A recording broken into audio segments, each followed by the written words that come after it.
아무리 보수 정권을 만들어도 그렇지 그럴 만한 좀 대표자로 내세울 만한 사람을 내세워야지. 윤석열 같은 사람을 내세워가지고 보수 정권을 만듭시다.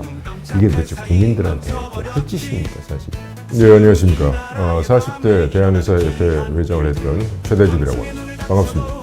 저는 뭐 이제 임상의사니까 진료 현장에서 환자들 보고 두어 가지 정도 사업, 비즈니스를 구상해서 그걸 추진을 하고 있습니다. 지금 현재 의료 대란 상황에서 가장 큰 피해를 보고 있는 사람들은 실제 환자들이죠. 실제 야간하고 휴일에 발생하는 응급 환자들, 가장 직접적으로 피해를 보고 있습니다. 제가 지금 야간 휴일 진료를 담당하고 있어서 현장에서 너무나 온몸으로 그걸 다 부딪히고 있는데 이 환자들의 피해가 계속해서 현재 진행형으로 계속 발생을 하고 있어요. 그리고 앞으로 점점 더 악화될 겁니다. 그리고 이제는 응급의료뿐만 아니라 중환자 진료에도 이미 많은 어떤 지장, 장애가 생겼고 계속 수술 건수가 줄어들고 수술이 지연되고 하면서 연쇄적으로 피해들이 계속 발생하고 있는데 이게 점점 더 악화될 것이다. 그래서 빨리 이 문제는 용산 대통령실에서도 문제를 처음에 일으킨 당사자들인데 자기들이 말 그대로 한 발 양보를 해야 되는 겁니다. 최초 잘못을 범한 사람들이니까 원래의 자리로 되돌려놓으려는 그런 노력을 해야 되는 것이고 의료계에서도 좀 더 적극적으로 대한의사협회를 중심으로 해서 적극적으로 움직여서 뭔가를 해야죠. 그렇게 해서 빨리 이 문제를 사회적으로 해결하는 가장 급선무라고 볼 수가 있겠습니다. 의료대란 원인은 사실 너무나 단순하죠. 매년 2,000명씩을 의대 정원을 늘려서 확대해서 그렇게 해서 의사 수를 늘려야 된다. 이런 주장을 했는데 이건 저는 이 문제를 이야기할 때 논평할 가치도 없다. 그리고 어떤 분석하고 뭐 평가할 가치도 없다라고 저는 이제 늘 말씀을 드리는데 뭔가 합리적인 근거가 조금이라도 있어야 그걸 가지고 우리가 대화를 하고 토론을 하고 어떤 논문이나 이런 걸 갖고 서로 간에 공방을 할 거 아닙니까? 그런데 현재 3,000명인 의대 정원을 순식간에 2,000명 늘린다. 실제로는 1,500명이 늘어버렸죠. 50%가 순식간에 늘어버린 거예요. 이렇게 해놓고 의학교육이 제대로 이루어지겠는가? 이것은 삼척동자만 돼도 무슨 복잡한 이론을 갖추고 있는 게 아니라 사람으로서 우리 사회의 어떤 구성원으로서 기본적인 상식만 있어도 이게 너무나 말이 안 된다는 것은 다 알 수 있는 거예요. 막말과 1억 원 합의금 요구 등 각종 논란을 빚어온 임현택 대한의사협회 회장이 임시 대의원 총회에서 탄핵됐습니다. 저는 이제 임현택 회장을 대의원 총회에서 불신, 탄핵시킨 것은 대단히 잘못된 결정이었다. 그렇게 이제 판단을 하고 있습니다. 왜냐? 우리는 전 회원의 직선제로 대한의사협회 회장을 뽑는단 말이에요. 그것도 모자라서 결선 투표까지 합니다. 그리고 민주주의 절차에 따라서 우리는 회장을 뽑는단 말이죠. 직선제로. 회장 임기는 총 3년이에요. 3년. 회장으로서 적응하는데 아무리 짧아도 3개월에서 6개월의 시간이 걸려요. 아니 회원들의 압도적 지지로 회장을 뽑아놨으면 그 회장이 회무에 적응할 시간을 줘야 될 거 아닙니까? 그런데 임현택 회장이 벌인 뭐 여러 가지 실책들을 거론하면서 사실 임현택 회장은 너무나 악조건 속에서 의협 회장이 된 거예요. 본인이 의대 증원 사태, 간호법 같은 문제 막을 수 있는 그런 상황, 조건 자체가 아닌 거예요. 그런데 거기에다가 그냥 무조건 당신이 회장이니까 지금 의대 증원이 왜 이렇게 되고 있느냐, 간호법을 왜 못 막았느냐 이런 것을 들어서 비판을 가하면서 그래서 결국 정치적으로 찍어내리기를 해버렸는데 그건 이제 대의원들의 일부 어떤 그 감정적인 어떤 그런 어떤 분위기 그런 어떤 분위기가 일부 있었을 거예요. 그래서 의협 회장 탄핵은 대단히 잘못됐다. 일단은 의협 회장을 중심으로 해서 여러 이견들이 당연히 있을 수 있는 거고 모여서 대화를 해야죠. 회장과 대의원들이 대화할 수 있는 창구가 많이 있는데 다양한 대화를 통해서 그렇게 해서 대한의사협회 회장이 이제 막 직선제로 압도적 투표로 회원의 투표로 당선이 됐는데 그러면 같이 대화를 해서 같이 이제 갈등을 풀 건 풀고 단합을 해도 어려운 판국이니까 단합해서 뭔가 어떤 일을 해 나갈 생각을 않고 느닷없이 여러 가지 뭐 이런 크고 작은 잘못들을 거론하면서 회장을 불신임에 탄핵시켜버린다. 이건 대단히 잘못됐다고 봅니다. 그리고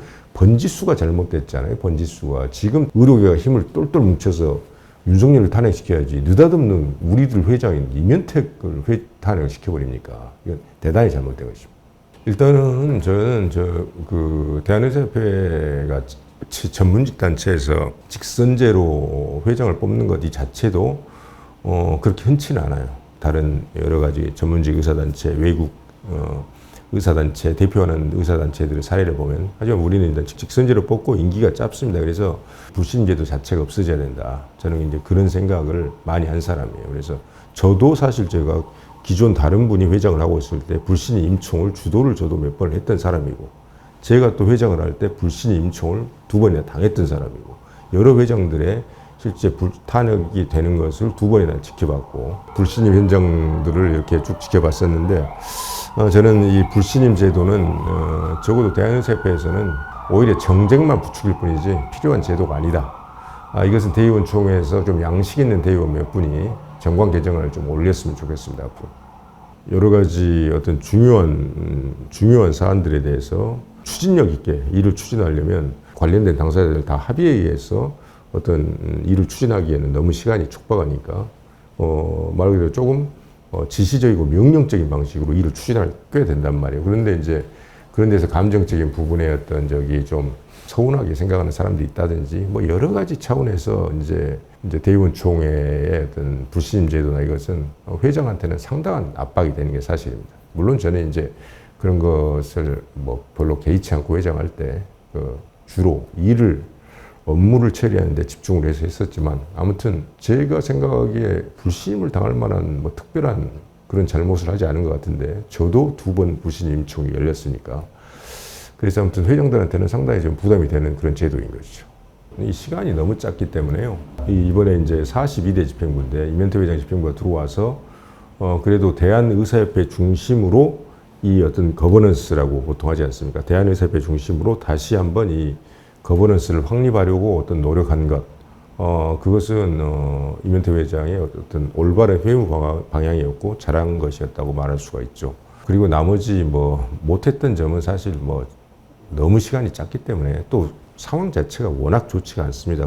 그리고 협상, 상대 측과 협상, 정부 측과의 또는 뭐 대통령실, 정당하고 그다음에 정부, 행정부하고의 어떤 대화 협상 이런 문제는 이 윤석열 정부가요, 지금뿐만 아니라 41대 집행부, 그 전에 이필수 회장 집행부가 있었지 않습니까? 41대 집행부에서 본격적으로 이제 용산하고 복지부에서 이 논의를 했었고, 의협에서는 복지부하고 의료 현안 협의체에서 계속 논의를 진행해 나갔던 그런 문제인데, 의대 증원에 관해서는 정말 실질적이고 내실이 있는 그런 협의가 이루어진 적이 없어요. 그러니까 용산 자체가 대한의사협회를 테이블에 앉아서 서로 간의 대화를 통해서 협상하고 타협하고 이런 어떤 그런 주제로 삼질 않았던 것 같아요. 아예 일방적으로 하고 대화의 제의 자체가 저쪽에서 아예 용산에서 하나도 없었습니다. 그게 이제 사실이에요. 제가 그 내막은 잘 아니까. 그러니까 이면태 회장은 하고 싶어도 저쪽에서 대화할 필요가 없다 이렇게 나오는 거예요, 기본적으로. 저 같은 경우는 일단 그때 이제 2020년도에서 부사의정 합의가 이루어진 과정은 8월 초부터 이제 시작됐는데 대략 한 달 정도.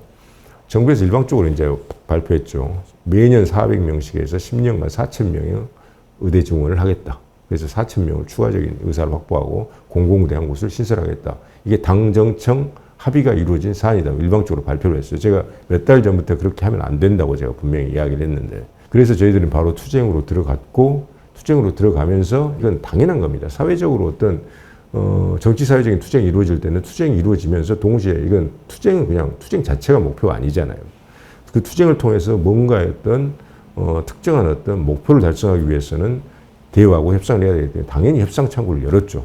정부에서도 열기를 원했고 우리도 거기에 당연히 필요하다고 생각했기 때문에, 그래서 물밑에서 또 공식적으로 비공식적으로 활발하게 논의를 계속해 나갔던 거예요. 그러면서 저희들이 이제 투쟁은 저희들 계획대로 진행을 시켜갔고, 근데 이제 저는 이제 당시 환자들의 피해나 이런 것들을 고려해서 단기간 투쟁을 제가 이게 기획을 했거든요. 2020년도 투쟁이 보면 1차, 2차, 3차로 이렇게 단계적으로 근 2주 단위로 이런 식으로 이제 짜여진 것은 이게 이스라엘 의사회의 투쟁 방식이에요. 제가 그걸 그대로 차용을 해서 한국에서는 굉장히 어려운 방식인데 단기간 내에 이것을 끝을 내야 된다. 그리고 최종적으로 문제가 생기면 의사협회 회장을 비롯해서 집행부 몇 사람이 법적 책임을 진다. 책임을 질 사람이 있어야 되는 거거든요. 그렇게 하고 이 최종적인 우리 목표를 달성한다. 이런 계획을 세워놓고 했었던 것이죠. 당시 문재인 정부 청와대, 그 당시 여당의 민주당, 당시 보건복지부하고 지금하고는 근데 너무나 차이가 많이 나요. 이쪽은 아예 대화 자체를 안 하고 우리가 지금 윤석열 정부는 우리 용산 대통령실을 결정한 대로 니들은 무조건 따라와야 된다. 이런 입장인 거예요. 그럼 보건복지부가 이건 너무 잘못된 정책이니 그렇게 하시면 안 됩니다 하고 직언할 수 있어야 되는데 직언을 한 사람은 다 도망가 버렸어요. 그냥 숨죽이고 있고. 박민수 차관이라는 어디서 본 적도 없는 사람이 나와서 그 사람이 온갖 총대를 메고 정말 말도 안 되는 그런 어떤 이 발언들을 계속했지 않습니까? 그런 점에서는 활동했던 환경이 많이 달랐다. 그런 점을 말씀드릴 수가 있겠습니다. 내부적으로 이견이 있더라도 그게 외부에 표출되면 안 되는 겁니다. 내부적으로 충분히 상의해서 대화를 많이 하고 우리 의료계 내부에서 그렇게 해서 단일한 어떤 합의안을 우리 의료계 단일안을 도출해서 그걸 갖고 밖에서 이야기를 해줘야 되는 거죠. 이번에 이런 어떤 분열적인 양상, 저도 어떤 그런 2020년 9월 4일 당시에 이해할 수 없는 어떤 그런 분열적 행태를 겪었는데 이번에도 유사한 것 같고 오히려 더한 것 같기도 하고 그래서 이런 거 보면 참 뭔가가 앞으로 우리 의료계 내부에서도 고쳐야 될 점이 상당히 많은 것이죠. 지금 대한의사협회는 당분간 이런 어떤 투쟁의 거버넌스를 의협이 주도하기는 제가 볼 때는 힘들다고 봐요. 이번에 이면택 회장 탄핵 사태가 이게 작은 사태가 아닙니다. 누구를 의사협회 회장을 앞으로 내세워도 의사협회 중심으로 이번 사태가 해결되기는 굉장히 어려운 상황이에요. 그래서 이제 앞으로 이제 어떻게 해야 될 거냐가 문제인데 사실 이런 문제가 발생을 하게 되면 무분별하게 2,000명 죽음 발표하고 실제 1,500명이 늘어나서 수시로 이미 학생들을 뽑았고 정시는 이제 수능 끝나고 정시로 곧 학생들을 선발할 거 아닙니까? 사실상 거의 끝나버린 거예요. 2단계에서 정부는 그리고 1,500명 증원한 거 올해 계획은 바꿀 수 없다는 입장을 계속 고수하고 있잖아요, 지금. 원래 여기까지 오기 전에 의료계에서 이 문제는 결국은 짧은 어떤 딱 투쟁 기간을 둬서 벌써 끝냈어야 되는 겁니다. 이걸 처음에 발표하지 못하게 할 시기가 있었어요. 이게 2024년 2월 달에 대통령실에서 이제 그걸 발표를 했는데 2023년 12월 달에 거기 내부적으로 투쟁위원회가 만들어졌단 말이에요. 41대 집행부에. 그때 제가 전직 회장으로서 유례없게 투쟁위원장으로 들어갔습니다. 제가 들어간 건 그만큼 그것을 막을 뭔가 자신이 있었기 때문에 제가 있는 거 없는 거 다 정리하고 들어간 거예요. 그때 한번 기회가 미리 발표하기 전에 그걸 어떤 막을 기회가 있었는데 그때도 우리 의료계 내부 혼란으로 안 돼 버렸어요. 그럼 일단 발표돼서 진행이 됐다. 그러면서 이제 전공의들이 사직을 하고 그다음에 의대생이 휴학하는 이제 엄청난 사태가 벌어져 버렸지 않습니까? 그럼 그 중간중간 갈 때 시간만 보낼 게 아니라 어느 시점에서 결국은 이것도 그 시기 대한의사협회는 결정을 했었어야 되는 거예요. 결국 교수들하고 개업위가 제일 관건입니다. 교수하고 개업위가 나서서 대정부 투쟁을 해서 이 문제를 결국 정리를 해버렸어야 되는 거예요. 정부가 이런 잘못된 정책을 발표해서 국민들에게 큰 피해를 입히는 정책은 야당이 나서서 막아야 되는 거예요. 국회가 나서서 막는 게 그게 국회 책무입니다. 근데 안 하고 있잖아요.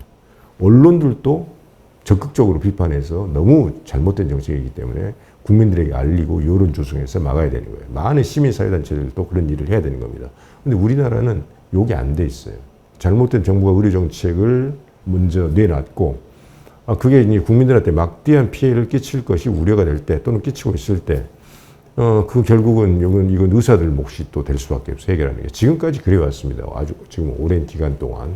그래서 앞으로도 당분간은 대한의사협회 의사들의 어떤 그런 역할은 앞으로도 계속될 거예요. 그래서 어느 시점에서는 교수들하고 개업 의사들이 일어났었어야 되는 거죠. 지도부의 구속을 각오하고 대정부 투쟁을 아주 강력하게 짧은 기간 동안 해서 거기서 정부하고 결국 큰 협상을 해서 정리를 해버렸어야 되는 거예요. 근데 그것도 넘어가 버렸단 말이에요. 지금 할 수 있는 역량도 없고 시기도 안 된단 말이죠. 그래서 제가 볼 때는 요번 4,500명 증원은 어이없이 거의 기정사실화 되지 않을까 그렇게 이제 판단하고 있습니다. 물론 이 사태를 일으킨 가장 핵심 주범은 윤석열 대통령하고 그 용산이죠. 그 사람들이 그렇게 일을 벌여놓은 건데 대한의사협회가 중심이 되고 교수들과 개원이들이 총력 단결해서 투쟁하지 못한 것은 이건 대단히 잘못한 것입니다.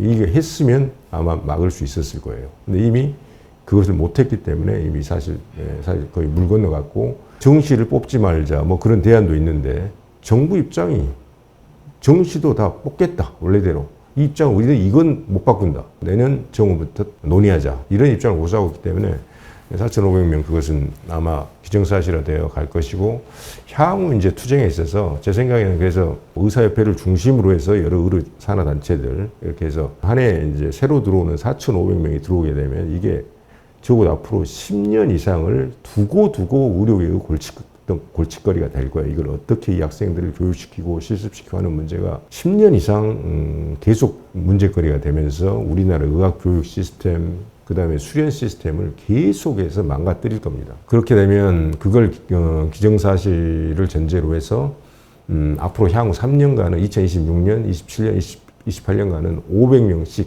감축을 일단 해야 합니다. 이걸 의사협회가 관철을 시켜야 되는 거예요. 협상단이 누구한테 대표성을 주든 지금같이 학회, 의학회, 교수, 그다음에 전공의 저는 여야의정협의체 의료계 대표로 들어가야 될 사람들은 교수 그리고 전공의, 의대생 요 대표들이라고 보거든요. 단 의사협회가 거기에 의사협회는 이제 들어가서는 안 되고 제 판단은 들어가는 이분들한테 의사협회가 대표성을 부여를 하는 거죠. 예, 거기서 이제 관철시켜야 될 것은 2026년, 7년, 8년, 3년간은 500명씩 감축을 하자. 2,500명 뽑는 거죠.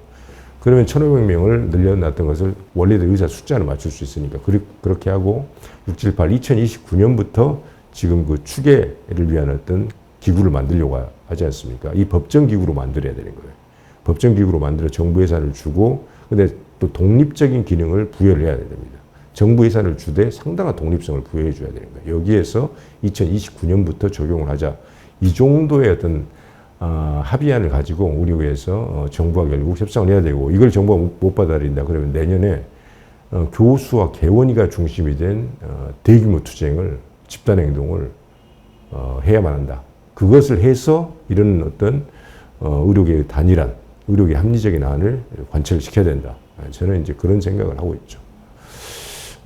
근데 이번 의대 증원 사태는 많은 개원이들이 자기 어떤 당사자의 어떤 직접적으로 어떤 피해를 주는 그런 일로 생각을 하지 않고 있는 부분들이 많기 때문에 잘 안 일어나고 있는데 결국은 그런 어떤 상황이라고 하더라도 결국은 의사협회 집행부가 어떤 집단행동이나 투쟁을 하게 되면 어떻게 얼만큼 동원하느냐 그게 어떤 회장과 어떤 집행부의 어떤 일종 리더십이라고 봐야 되겠죠. 안 된다고 하면 손 놓고 있는 게 아니라 어떻게든 만들어내야 되는 겁니다. 우리나라 교육에서 서울대 교수들이 차지하는 역할이 굉장히 크거든요. 지금 국립의대들 많은 있지 않습니까? 국립의대들 중에 좀 규모가 작은 데는 서울대 교수들이 기초의학 임상과 많이 파견 나가서 교육을 시키고 또 각종 여러 의과대학들이 서울대 출신 교수들이 많이 있기 때문에 그분들이 느끼는 이 2,000명, 1,500명 증원 사태에 대해서 누구보다도 심각하게 느끼는 거죠. 이 도저히 교육이 안 되는 상황을 만들어 버렸으니까. 그래서 이제 보다 적극적으로 나서는 것이고 상대적으로 이제 그 의학회 중심으로 우리나라에 9,000명, 10,000명 요 정도 의대 교수 이분들이 있는데 회비 납부율이 굉장히 높아요. 그런데 의회 활동은 상대적으로 많이 하질 않습니다. 자기 목소리를 잘 안 내는 분들이에요. 그래서 이번 기회에 좀 교수들이 좀 의회에서 목소리를 좀 적극적으로 좀 냈으면 좋겠다. 저는 이제 그런 생각을 하고 있고 밀접하게 대한의사협회는 이 집행부가 주로 회장, 부회장, 시도의사회장들 다 개원이 중심이니까 개업의사들하고 교수들하고 접점을 대화를 자주 하고 교감을 자주 하고 이걸 늘려야 돼요. 그래야 의사협회 일이 잘 될 겁니다. 그리고 저는 이번에 이제 보궐선거로 치러지는 대한의사협회 선거에서 누가 회장이 돼도 아주 큰일 하긴 굉장히 어려울 것이다. 그렇지만 가반 인물로 교수의 경험이 있는 개원이거나 아니면 대학 교수직으로 많은 어떤 우리 의회 활동에 경험이 있는 분 그런 분이 좀 적합하지 않을까 저는 그런 생각을 하고 있습니다. 그래서 교수로서 의대 교수들하고 잘 소통할 수 있고 또 전공의들과 소통할 수 있고 의대생과 소통할 수 있는 그런 분이 지금 긴급하게 일종 큰 프로젝트가 떨어져 버린 거예요. 일종 프로젝트 팀 같이 이번 회장은 회원들이 뽑아야 될 것 같아요. 참 근데 회장 선거를 또 한다는 것도 참 어이가 없는 일인데 6개월 전에 그날리를 치고 선거를 해서 뽑은 회장을 6개월 만에 또 탄핵을 시키고 또 회장을 한다는 게 참 얼마나 대외적으로 망신스러운 일입니까? 저는 이제 누가 이야기하더라도 보수주의 중에 보수주의입니다. 아무리 보수 정권을 만들어도 그렇지 그럴 만한 좀 대표자로 내세울 만한 사람을 내세워야지. 윤석열 같은 사람을 내세워가지고 보수 정권을 만듭시다. 이게 도대체 국민들한테 할 짓입니까, 사실. 그래서 제가 이 국민의힘 정당이다, 이 정당을 없애버려야 된다. 제가 그 얘기를 거듭했잖아요. 저거 국민의힘 같은 정당은 보수 정당이 아니거든요. 보수 가치, 보수의 사명, 보수의 원칙 다 저버린 거예요. 오직 권력, 그 다음에 돈, 이건 탐욕과 욕심밖에 없는 정당이에요. 저런 게 어떻게 보수 정당입니까? 그렇게 지금 국민들이 지금 저기 아우성을 치고 경제가 어렵고 하는데 경제 잘 돌아가고 있다고 하잖아요. 그리고 현장에서 환자들이 그렇게 밤에 제가 직접 진료를 하고 있으니까 전원을 못해서 저는 제가 직접 전화까지 돌려요, 여기저기다. 그런데 저도 못 찾아요. 이걸 만들어놨단 말이에요. 이게 6개월 전에 이런 일은 전혀 없었습니다. 그래서 제가 지금 저기 법률가들하고 이런 문제를 지금 논의를 하고 있어요. 몇몇 법률가들은 굉장히 호응이 좋습니다. 아니, 이런 일은 반드시 우리가 해야 된다. 그래서 이대로 책임 문제를 유야무야 넘길 수는 없습니다. 저는 분명히 이번 의료대란 사태에서 환자들이 피해본 거, 그걸 자꾸 또 응급실에서 환자를 보지 않고 자꾸 뺑뺑이 돌렸다. 의료의 책임으로 몰아가려고 하는데 분명히 말씀드렸지만 이 책임이 이걸 일으킨 원인은 윤석열 정부예요. 그쪽 사람들한테 분명히 국민들 입장에서 분명히 책임을 물을 수 있는 어떤 법적 조치를 제가 지금 여러 검토를 하고 있습니다. 여러 법률가들하고. 수수방관 방치할 수는 없는 법. 이제 우리 주먹을 들고 나서자. 이제 우리 주먹을 들고 나서자. 이제 우리 주먹을 들고 나서자.